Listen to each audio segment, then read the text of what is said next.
Hello friends, मैं नीता भास्कर आप सभी लोगों का अपने यूट्यूब चैनल पर स्वागत करती हूँ और आशा करती हूँ कि आप सभी लोग अच्छे होंगे और अच्छी तरीके से अपनी तैयारी में लगे होंगे। फ्रेंड्स, मैंने पहले जो घटना चक्र के क्वेश्चन हिस्ट्री में कराए थे, प्राचीन कालीन और मध्यकालीन, मैंने भारतीय इतिहास के क्वेश्चन करा दिए थे कंप्लीट। और ये कुछ मराठा राज्य आज में संघ ये टॉपिक लिया है मैंने। और आधुनिक भारत में इतना टाइम नहीं है आप लोगों के पास और एग्जाम नजदीक है, इसलिए मैं वो क्वेश्चन कराऊंगी जो हमेशा एग्जाम में रिपीट होते रहते हैं, पूछे जाते हैं। तो इसलिए जब भी मैं ये वीडियो अपलोड करती हूँ 2-3 दिन में, तो इसे जरूर आप सारे क्वेश्चन देखें। मेन मेन क्वेश्चन में छांट के इसमें से अपलोड करूंगी आप लोगों के लिए, और जो एग्जाम में हमेशा पूछे जाते हैं। ठीक है। और जो लोग चैनल पे नए हैं, चैनल को सब्सक्राइब अवश्य कर लें, बेल आइकन को जरूर प्रेस कर दें जिससे कि नई वीडियो की नोटिफिकेशन आ जाए उन तक जब भी मैं वीडियो अपलोड करूं। और टेलीग्राम चैनल भी ज्वाइन कर लें और पहले की जो पीडीएफ डाली हुई है वो देख लें। और जिन लोगों ने पहले की वीडियो नहीं देखी है वो प्ले लिस्ट में जाके पहले की सारी वीडियो अवश्य देखें, बहुत ही इंपॉर्टेंट क्वेश्चन है। तो चलिए शुरू करते हैं। वीडियो पसंद आए तो लाइक शेयर कमेंट अवश्य करिएगा। और चलिए शुरू करते हैं। फर्स्ट क्वेश्चन हमारा, मराठों के उत्कर्ष का निम्न में से कौन सा कारण सही है। ठीक है। क्या क्वेश्चन है कि मराठों के उत्कर्ष का निम्न में से कौन सा कारण सही, धार्मिक चेतना, भौगोलिक सुरक्षा, राजनीतिक जागृति। तो ये सारे ही सही हैं, उपयुक्त सभी। डी ऑप्शन हमारा राइट है और ये सभी सही हैं। ठीक है। मराठों के उत्कर्ष के लिए उपयुक्त सभी कारण सही हैं। मराठा शक्ति का उत्कर्ष किसी एक व्यक्ति या विशेष व्यक्ति समूह का कार्य न था, किसी विशेष समय में उत्पन्न हुई अस्थायी परिस्थितियों का ही परिणाम था। और मराठा शक्ति के उदय का आधार महाराष्ट्र के संपूर्ण निवासी थे, जिन्होंने जाति, धर्म, भाषा, साहित्य, निवास आदि के स्थान पर राष्ट्रीय एकता की भावना को जन्म दिया और राष्ट्रीयता को संगठित करने के लिए एक स्वतंत्र राज्य की स्थापना की इच्छा व्यक्त की। तो इसलिए सभी जो है सही हैं। और भौगोलिक परिस्थितियां भी मराठा शक्ति के उत्कर्ष में सहायक थी। ठीक है। और शिवाजी और अन्य मराठा नेताओं की उच्च नेतृत्व क्षमता भी इसमें भागीदार थी। ये नीचे ये पूछा गया क्वेश्चन है इसलिए मैंने ले लिया था। अब इस तरीके से तो मुश्किल है, थोड़ा कम आता है क्वेश्चन, तो लेकिन मैंने क्वेश्चन ले लिया था। तो आप देख लीजिए, नीचे दिए मानचित्र पर विचार कीजिए। तो देखिए चित्र में छायांकित राज्य दर्शाता है, तो मराठों का जो है राज्य है दर्शाता है। ठीक है। और उपरोक्त मानचित्र का छायांकित मराठों के राज्य एवं प्रभाव क्षेत्र को दर्शाता है। थर्ड क्वेश्चन हमारा, शिवाजी ने मुगलों को किस युद्ध में हराया था। पुरंदर, रायगढ़, सलहार, सिवनेर। तो शिवाजी ने सलहार के युद्ध में मुगलों को हराया था। शिवाजी ने कब, 1659 ईस्वी में सलहार के युद्ध में मुगलों को हराया था। शिवाजी का जन्म 20 अप्रैल 1627 को सिवनेर के दुर्ग में हुआ था। शिवाजी ने 1674 में राजाभिषेक के बाद छत्रपति की उपाधि धारण की थी। ठीक है। ये भी पूछता है शिवाजी का जन्म कब हुआ था और उन्होंने राज्याभिषेक कब और कहाँ किया था। तो ये भी आपको 2-3 चीजें इसमें ध्यान रखनी है। ठीक है। चलिए, और 1680 में इनकी मृत्यु हो गई थी। नेक्स्ट क्वेश्चन है, शिवाजी का जन्म कब हुआ था और कब उन्होंने छत्रपति की उपाधि धारण की। तो वही क्वेश्चन रिपीट हुआ है 1627 से। डी ऑप्शन सही है इसमें। 1627 में जन्म हुआ था और 1674 में उन्होंने राज्याभिषेक धारण किया था। ठीक है। नेक्स्ट है हमारा फिफ्थ क्वेश्चन। फिफ्थ क्वेश्चन है, वह कौन से नायक था जिसे बीजापुर के सुल्तान ने 1659 ईस्वी में शिवाजी को दबाने के लिए भेजा था। इनायत खां, अफजल खां, शाइस्ता खां, सैयद बादशाह। तो राइट आंसर हमारा है बी, अफजल खां। ठीक है। किसे भेजा था, अफजल खां को। फिफ्थ क्वेश्चन का बी आंसर। और थोड़ा सा डिटेल है, बीजापुर के सुल्तान ने 1659 ईस्वी में अफजल खान नामक अनुभवी में विश्वस्त सेना नायक को शिवाजी की महत्वाकांक्षाओं पर अंकुश लगाने के लिए भेजा था बीजापुर के सुल्तान ने, किंतु कूटनीतिक शिवाजी ने उसका वध कर दिया था। अफजल खां का उन्होंने वध कर दिया था। और नेक्स्ट क्वेश्चन है, शिवाजी मुगलों की कैसे भागने के समय कौन से नगर में कैद थे। तो वह थे आगरा नगर में। और ये पूछता है कहाँ पे कैद थे, तो आगरा नगर में थे। और शिवाजी मुगलों को कैसे भागने से, आगरा नगर के जयपुर भवन में। ये भी पूछ लेता है कि किस भवन में थे, तो जयपुर भवन में कैद थे या नजरबंद थे। ठीक है। और औरंगजेब ने आगरा में 1666 ईस्वी में कैद कर दिया था शिवाजी को। नेक्स्ट क्वेश्चन है, शिवाजी की राजधानी कहाँ पर थी। तो शिवाजी की राजधानी जो थी ये थी रायगढ़। ठीक है। इन्होंने 1674 में राज्याभिषेक कराया था, जबकि हमने पिछले क्वेश्चन में देखा, और छत्रपति उपाधि धारण की थी और राजधानी रायगढ़ बनाई थी। 2-3 चीजें इंपॉर्टेंट है। और उस युग के महान विद्वान बनारस के पंडित, ये भी आपको याद रखना है, पंडित विश्वेश्वर उर्फ गंगा भट्ट। ठीक है। गंगा भट्ट ने उन्हें छत्री घोषित करते हुए उनका राज्याभिषेक कराया था। भी क्वेश्चन पूछा जाता है कि किसने राज्याभिषेक कराया था, तो बनारस के पंडित थे विश्वेश्वर, और दूसरा नाम उनका गंगा भट्ट। ठीक है, नेक्स्ट है शिवाजी के गुरु का क्या नाम था। तो शिवाजी के गुरु का नाम था रामदास। ठीक है, तो ये ऑप्शन हमारा राइट है। और शिवाजी के गुरु रामदास थे, इन्हें समर्थ रामदास कहा जाता था। ठीक है, इन्होंने 12 वर्ष तक पूरे भारत का भ्रमण किया और इनकी महत्वपूर्ण रचना दासबोध, क्या रचना है, दासबोध में आध्यात्मिक जीवन के समन्वयवादी सिद्धांत का वर्णन मिलता है। शिवाजी और मराठा साम्राज्य के उत्थान में राष्ट्र के संतों का उल्लेखनीय योगदान रहा है। ठीक है, और नेक्स्ट है अष्टप्रधान। अष्टप्रधान नाम की मंत्री परिषद थी, तो ये थी जो है अष्टप्रधान की मंत्री परिषद मराठा प्रशासन में। ठीक है, ये अष्ट है, यहाँ पे बन गया है ये। और इसमें थोड़ा सा हम डिटेल देखते हैं। शिवाजी ने राज्य के लिए केंद्रीय स्तर पर अष्टप्रधान की व्यवस्था की थी, जिसके अंतर्गत 8 मंत्रियों को नियुक्त किया था। इसमें पेशवा, अमात्य, मंत्री, सचिव, सुमंत और सेनापति, पंडित और न्यायाधीश शामिल थे। और हम नीचे थोड़ा सा ये देख लेते हैं कि इनका क्या क्या कार्य था, क्योंकि ये पूछता है शिवाजी का प्रशासन के संबंधित क्वेश्चन जरूर पूछे जाते हैं। ठीक है, तो आपको ये भी ध्यान रखना, पेशवा का क्या कार्य था, राजा का प्रधानमंत्री, अमात्य वित्तीय और राजस्व मंत्री होता था, वाक्य नवीश मंत्री क्या होता था, राजा के दैनिक कार्यों तथा दरबार की प्रतिदिन की कार्रवाइयों का विवरण रखता था। और सचिव क्या था, राजकीय पत्र व्यवहार का कार्य करता था। सुमंत या दबीर जो विदेश मंत्री होते थे। और सेनापति सरे नौबत सेना की भर्ती, संगठन, रसद आदि का प्रबंध करता था। पंडित राव कौन था, विद्वानों धार्मिक कार्यों के लिए, ठीक है, ये आपको ध्यान रखना थोड़ा सा, धार्मिक कार्यों के लिए अनुदानों का दायित्व निभाना। और न्यायाधीश जो है होता था मुख्य न्यायाधीश। ठीक है, नेक्स्ट है 10th क्वेश्चन, शिवाजी के समय सरनोबात का पद संबद्ध था।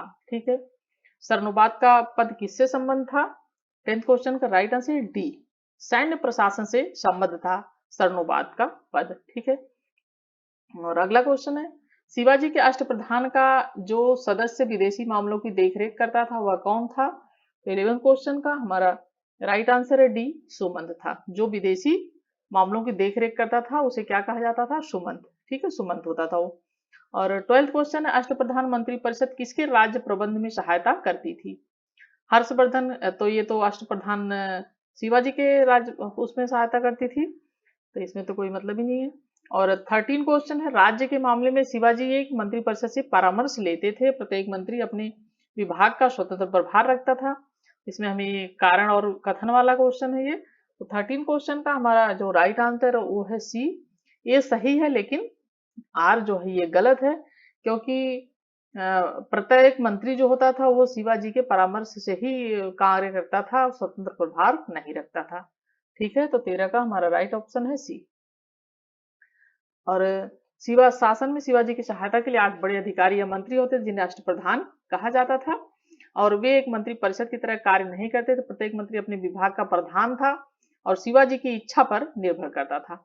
उनसे पृथक पृथक अथवा सम्मिलित रूप से सलाह ले सकते थे और उनकी सलाह मानने के लिए शिवाजी बाध्य नहीं थे। ठीक है, इसलिए और शिवाजी द्वारा दिए गए आदेशों का पालन करना और विस्तृत रूप से शासन की देखभाल करना उनका प्रमुख दायित्व होता था। ठीक है, चलिए नेक्स्ट है शिवाजी के बाद मराठा शासन को निम्नलिखित में से किसने और कारगर बनाया। राजाराम, बालाजी विश्वनाथ, गंगाबाई, नानाजी देशमुख। तो 14 क्वेश्चन का हमारा राइट आंसर है बालाजी विश्वनाथ।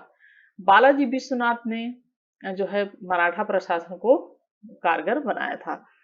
संभाजी के बाद मराठा प्रशासन को पेशवा बालाजी विश्वनाथ ने सरल व एवं कारगर बनाया। छत्रपति शाहू बालाजी ने पेशवा के पद को नियुक्त किया, पेशवा पद पर नियुक्त किया, और 17 नवंबर 1713 के दिन केवल बालाजी तथा उसके परिवार के लिए नहीं अपितु संपूर्ण मराठा जाति के लिए भी महत्वपूर्ण, क्योंकि इस दिन से सत्ता छत्रपति के हाथों से निकलकर पेशवा, छत्रपति के हाथों से निकालकर पेशवा के हाथों में स्थानांतरित हो गई थी।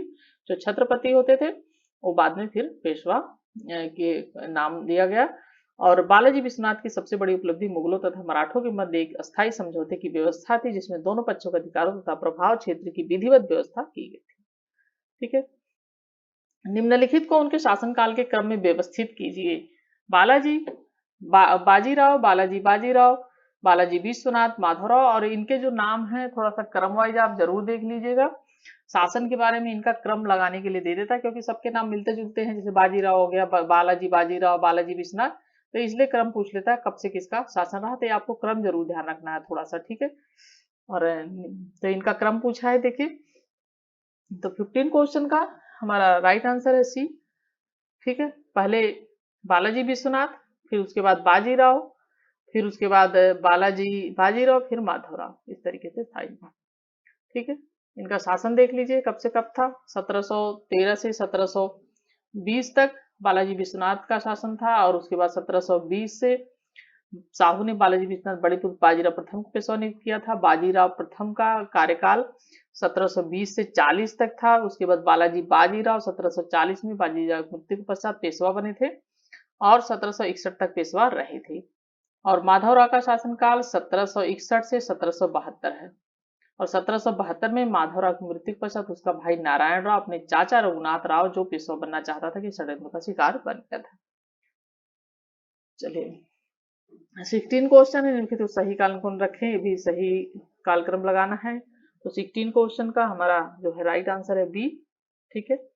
बी है क्योंकि सबसे पहले संभाजी, फिर उसके बाद राजा राम, फिर उसके बाद शिवाजी सेकंड, शिवाजी द्वितीय है, पहले वाले शिवाजी नहीं है, फिर उसके बाद छत्रपति शाहू जी, ठीक है। इस तरीके से क्रम है इनका। और ये देख लीजिए, मैंने थोड़ा सा ये भी ले लिया था। संभाजी का 1680 से 1689 ईस्वी तक छत्रपति शिवाजी के ज्येष्ठ पुत्र थे ये। और राजा राम का जो शिवाजी के द्वितीय पुत्र थे राजा राम, और शिवाजी सेकंड का शासन था 1700 से 1708 ईस्वी तक, और छत्रपति साहू का 1708 से 1749 संभाजी के पुत्र थे। तो इस बार मराठा प्रशासन आप थोड़ा सा जरूर ध्यान रखें, मेन क्वेश्चन है, इसमें से आते हैं क्वेश्चन। नेक्स्ट है 17 क्वेश्चन। कथन है 1750 ईस्वी तक मराठा साम्राज्य पेशवा की अध्यक्षता में एक परिसंघ बन गया। कारण क्या है? साहू के उत्तराधिकारी पेशवा की इच्छा पर निर्भर थे। तो इसमें कौन सा सही है? 17 क्वेश्चन का हमारा राइट आंसर है ये और आर दोनों सही हैं, और आगे की सही व्याख्या करता है, ठीक है।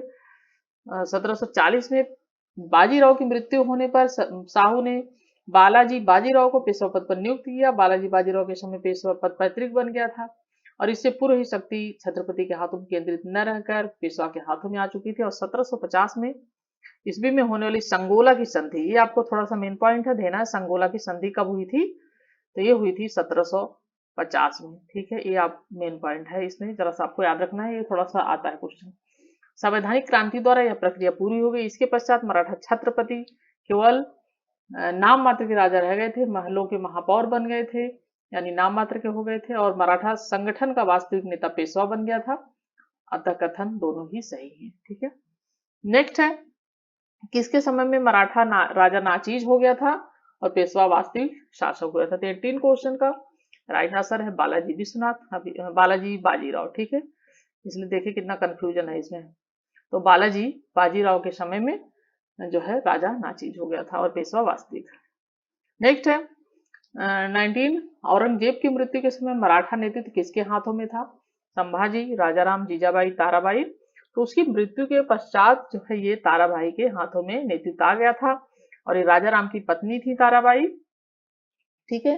राजाराम 1689 से 1700 ईस्वी तक शाहू के प्रतिनिधि के रूप में मराठों का नेतृत्व करता रहा। राजाराम की मृत्यु के बाद उसकी विधवा पत्नी ताराबाई ने अपने 4 वर्षीय पुत्र को शिवाजी द्वितीय के नाम से, ठीक है। शिवाजी द्वितीय किसके पुत्र थे? ताराबाई और राजाराम के, ठीक है, उनके पुत्र थे। और शिवाजी द्वितीय के नाम से इन्होंने, ताराबाई ने गद्दी पर उन्हें बैठाया था और खुद संरक्षिका बनकर बैठी थी, और मुगलों से स्वतंत्रता संघर्ष इन्होंने जारी रखा था। बहुत ही पावरफुल लेडी थी।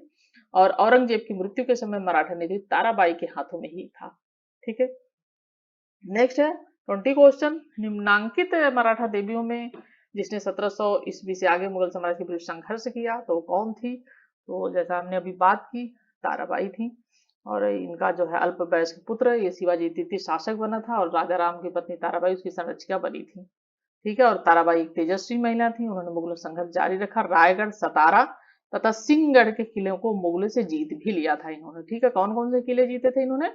रायगढ़, सतारा और सिंहगढ़, ठीक है, 3 किले। नेक्स्ट है, सरजामी प्रथा किससे संबंधित है? से संबंधित है, मराठा भू राजस्व प्रथा से संबंधित है, सरजामी प्रथा। ठीक है, मराठा काल में सरजामी प्रथा भू राजस्व से संबंधित थी। इस काल में मराठा जागीरदारों को सरजामी भूमि उनके निर्वहन के लिए प्रदान की जाती थी। ठीक है, नेक्स्ट क्वेश्चन देखते हैं।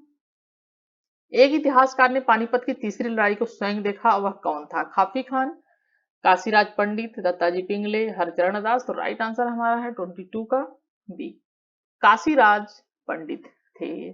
पानीपत की तीसरी लड़ाई कब हुई थी? ये आपको डेट याद रखनी है, 14 जनवरी 1761 को पानीपत की तीसरी जो है लड़ाई हुई थी या तीसरा युद्ध हुआ था। और सदाशिवराव भाऊ के नेतृत्व में, किसके नेतृत्व में? सदाशिवराव भाऊ के नेतृत्व में मराठा सेना और अहमद शाह अब्दाली, ठीक है, के नेतृत्व में अफगान सेना। अफगान सेना किसके नेतृत्व में थी? अहमद शाह अब्दाली के, और जो है मराठा ये थे सदाशिव भाऊ, ठीक है, इनके नेतृत्व में, जिसमें मराठे बुरी तरह से पराजित हुए थे। काशीराम पंडित इस युद्ध के प्रत्यक्षदर्शी थे। ठीक है, उनके अनुसार पानीपत का तीसरा युद्ध मराठों के लिए प्रलयकारी सिद्ध हुआ। इसका युद्ध जो था प्रत्यक्षदर्शी थे, और पानीपत का उन्होंने कहा कि पानीपत का युद्ध मराठों के लिए प्रलयकारी सिद्ध हुआ। और इसी युद्ध में मराठों की हार की सूचना बालाजी बाजीराव को एक व्यापारी द्वारा कूट संदेश के रूप में पहुंचाई गई, जिसमें कहा गया कि 2 मोती विलीन हो गए। क्या कहा गया था? एक कूट संदेश दिया गया था जिसमें कहा गया था कि 2 मोती विलीन हो गए और 22 सोने की मोहरें लुप्त हो गई, और चांदी तथा तांबे के सिक्कों की तो पूरी गणना ही नहीं की जा सकती थी। ठीक है, तो इसमें जो चांदी और तांबे से की है, वो जो सैनिक थे इतने सब मारे गए थे, और इसमें हार हुई थी बालाजी बाजीराव को व्यापारी द्वारा सूचना दी गई थी। ठीक है, चलिए नेक्स्ट क्वेश्चन है, अहमद शाह अब्दाली के भारत पर आक्रमण का और पानीपत की तीसरी लड़ाई लड़ने का तात्कालिक कारण क्या था? 23 क्वेश्चन है।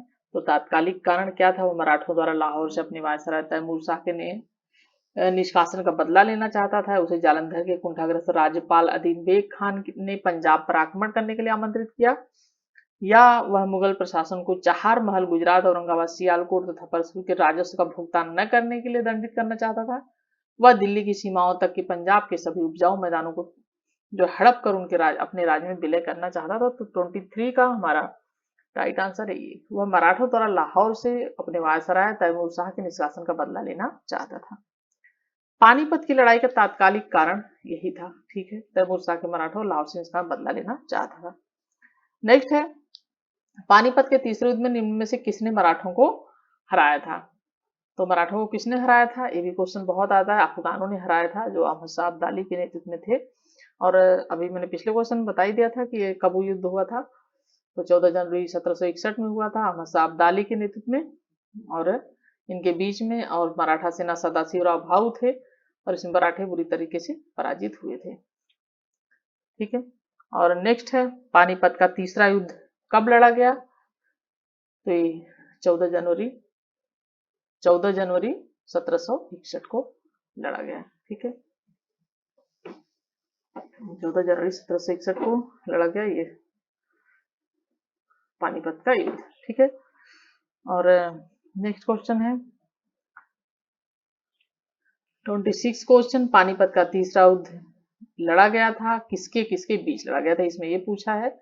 तो लड़ा गया था पानीपत का तीसरा युद्ध मराठा तथा अहमद शाह अब्दाली के बीच। ठीक है, और नेक्स्ट है, क्वेश्चन एक ही होता है लेकिन कई तरीके से पूछते हैं, तो इसलिए घटना चक्र में क्वेश्चन रिपीट हुए थे, तो कुछ क्वेश्चन मैंने वैसे ही ले लिए थे। निम्नलिखित कौन रोहिला सरदार अहमद शाह अब्दाली का विश्वास पात्र था?